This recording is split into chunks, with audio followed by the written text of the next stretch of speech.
Hey, one other thing I wanted to mention, I wanted to ask you guys about this too, because this has been something that I've always thought is an interesting point, and I'm curious, and John will probably know this, how the mainstream explains this. But first of all, one of the people that was involved in the tracking the solar noon was a YouTuber named Karen B. And I don't know if any of you know her or not. She's fairly new, just did her first video back in late January. And her first video, which is this one, My Path to the Flat Earth, is absolutely outstanding, guys. It's really good. And I would recommend that you watch it because she raises all kinds of great points. But one of the points she raises in here is really good in that she's talking about, you know, the Earth as it's in different positions around the sun at different times of the years, yet our view of the night sky stays the same. So I'm going to play this clip really quick. And then if you guys could explain maybe if or what the mainstream explanation is for this. So let me play this really quick here. How about the constellations? The stars rotate around the North Star, Polaris. We see the same constellations throughout the year, just in different positions. Some people think that this proves that the Earth is a sphere, but I think it proves that the stars rotate over our head. Here is the sun in space. Here is the Earth. The Earth orbits the sun while spinning on its axis. At night, when we are not facing the sun, we see the stars in the dark part of space. Why don't we see completely different constellations 3 months later when we are a quarter of the way through our orbit? Or how about 3 months after that when we are on the opposite side of the sun? Every 3 months, the constellations should be completely different, but they aren't.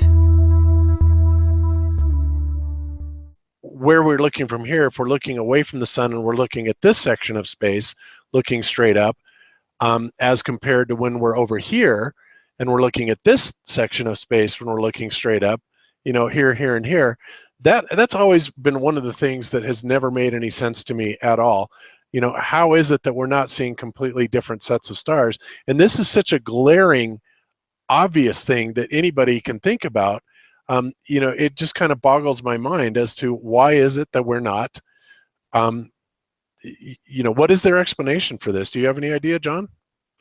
There is none. There is no explanation for it. And, you know, I think Jaron was really the first one that pointed this out, at least to me, that, you know, technically the way that the solar system's laid out, the ecliptic plane that the Earth supposedly orbits around is offset to the Earth's, to the sun's path of orbit, or the galactic plane, by 60 degrees.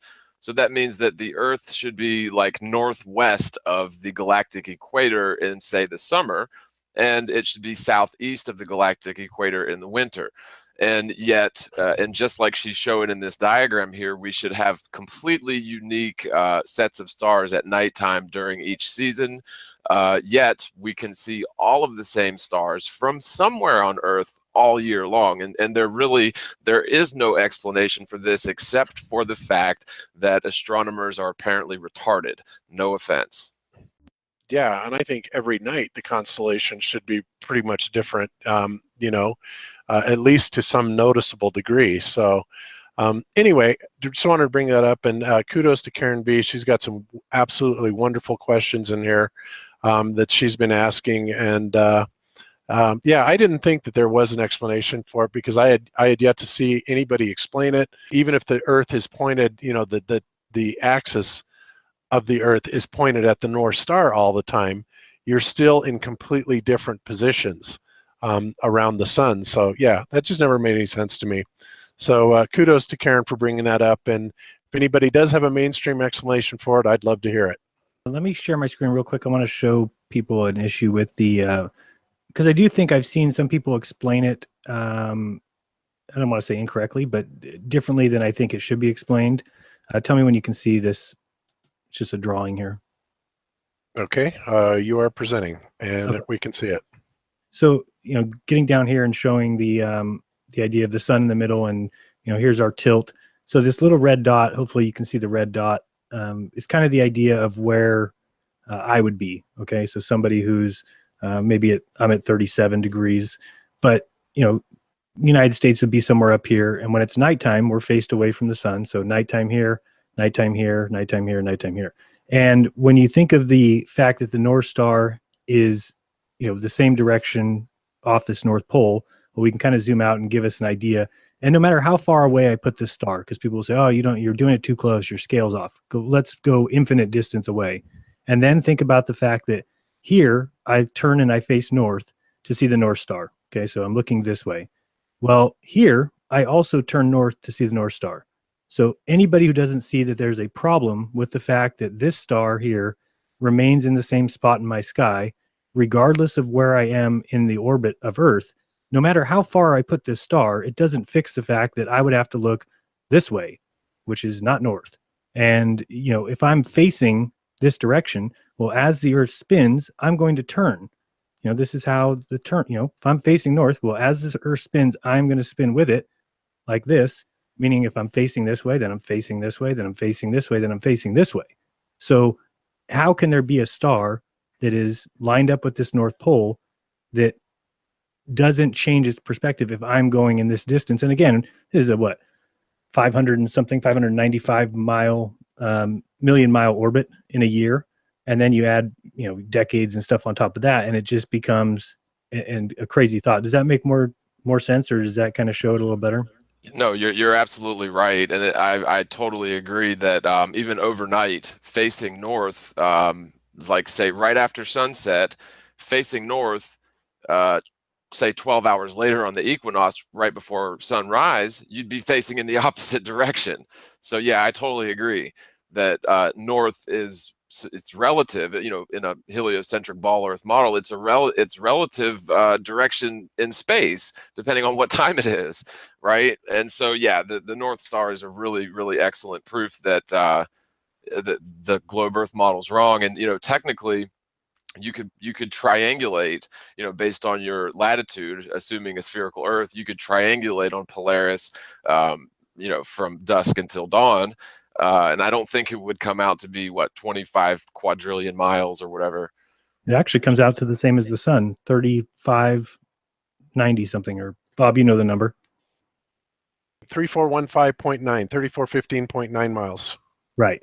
So that's if you're, triangulating even Polaris. So again, I don't get how when you add the curvature of the Earth, it becomes 93 million. If you're talking about the sun, that makes no sense. Basically, what we're saying is if you take two places on the same longitude and you take the North Star here, which we know is at 90 degrees, well, you can triangulate if you know the distance from here to here, which you can figure out. So you can figure out that distance from the North Pole, and then let's say that distance is whatever, and then you can get the angle that you're looking at the North Star from your location and triangulate it. Well, that comes out, whether you're looking at the sun or the pole star, either way it would work. And when you do that, it comes out to about 3,500 miles. And then all of a sudden, for some strange reason, if you add a curvature like this instead, now all of a sudden it's 93 million miles. Somebody needs to explain that to me, because it doesn't make any sense. And, for the people who keep going on about the Eratosthenes experiment, that's another thing that's it's a lack of understanding, or you're just allowing somebody to tell you a story that makes no sense. If this is the sun and it's close and local, well, of course, a shadow of an item standing right underneath the sun would be nothing. The shadow is going to be right on top of it. Yet somewhere 500 miles away, you're going to get a shadow. And based on this, they're saying Eratosthenes figured out the angle that he was getting off this shadow, and then from that angle was able to calculate the circumference of the Earth. Well, that's a great story, but it doesn't mean that the Earth is round. It means that if the sun was an infinite distance away and all rays were hitting the Earth parallel, that this is what the Earth would amount to if it was a ball. But again, they're using that as if it's proof. And again, find me the book where he said that. Well, isn't it convenient that none of Eratosthenes' works survived today? Map of ancient Egypt. I've inserted two sticks or obelisks, one up here in Alexandria and one down here in Syene. Now, if at a certain moment each stick casts no shadow at all, that's perfectly easy to understand, provided the Earth is flat. If the shadow at Syene is at a certain length, and the shadow at Alexandria is the same length, that also makes sense on a flat Earth. But how could it be, Eratosthenes asked, that at the same instant there was no shadow at Syene and a very substantial shadow at Alexandria?